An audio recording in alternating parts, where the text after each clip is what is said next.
Hi, I'm Dren. I was put in a mental institution even though they know I'm not crazy. The metal cuffs rubbed the wrists of the wounded, resulting in more skin rubbing. I looked at my stone, avoiding the eyes of the officer driving the police car. I took a deep breath, and inhaled the rotten smell of the used car, a mixture of fast food and urine. It's awful. Even though I felt his eyes staring at me. Was it Darren? The driver asked me. I remained silent while the officer was looking at my face, but I did not look up. That's what I knew he wanted, and I didn't want to give him satisfaction. Here we are here, the officer announced, heading towards a dilapidated passage. I parked the car and came to my door.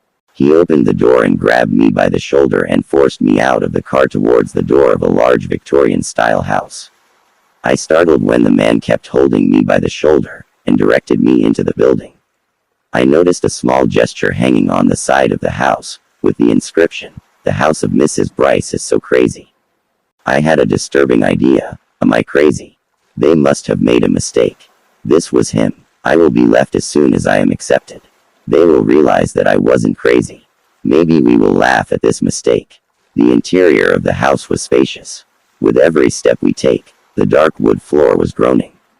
I was moved to a small room with old furniture and a middle-aged woman with a similar appearance to Marilyn Monroe, only about 20 years older than me. The woman lifted her eyes from the pile of small papers on her desk when the officer and I entered the room. "Oh, hello, officer." She smiled, and did not bother to admit me. "I was expecting you." She stood and shook hands with the outstretched man's hand. "It's my pleasure, madam." It was clear that the officer was in order. "Your work will be cut off for you with this." I didn't speak a single word all the time here. The officer put his head on, and handed her a volume with my name on it, then he apologized.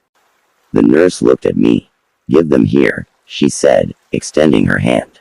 I extended my arm towards her. I looked at the handcuffs, then my wrists. "This may be painful." She grabs and pulled handcuffs. All he did was that the meat from my already infected wrists was withdrawing, causing a slight bleeding. She sighed and put her hands on her thighs. After that, I grabbed my thumb and tried to break it. Needless to say it worked, but the handcuffs were very narrow. "It's better to try the other," said the nurse, holding my other thumb. She fired an uncomfortable grunt, and told her that I was in pain. "You know, damn that. We just have to remove the chains," she said.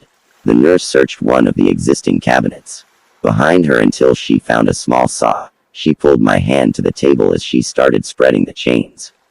I kept trying not to scream or choke her handcuffs. In the end, one of the chains broke, and then started publishing on the other side of the series. Finally, the second link was cut off and she asked me to get out of her office.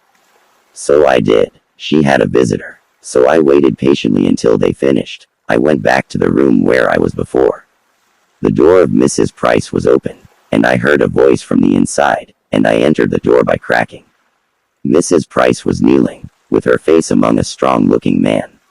I assumed they were involved in some kind of sexual activity, so I turned back to the nurse's office. "Did I not tell you to go out, boy?" She was disturbed by my presence.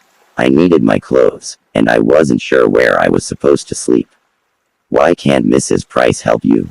The nurse raised my eyebrows suspiciously. The nurse snored. "Of course it is. That bitch." She handed me a pile of clothes. "Come on, boy, let's go." I followed the nurse on the way I came from. The nurse stopped outside Mrs. Price's office and said, laughing, "Don't choke." There were several colored glass windows in the front part of the house depicting different religious scenes.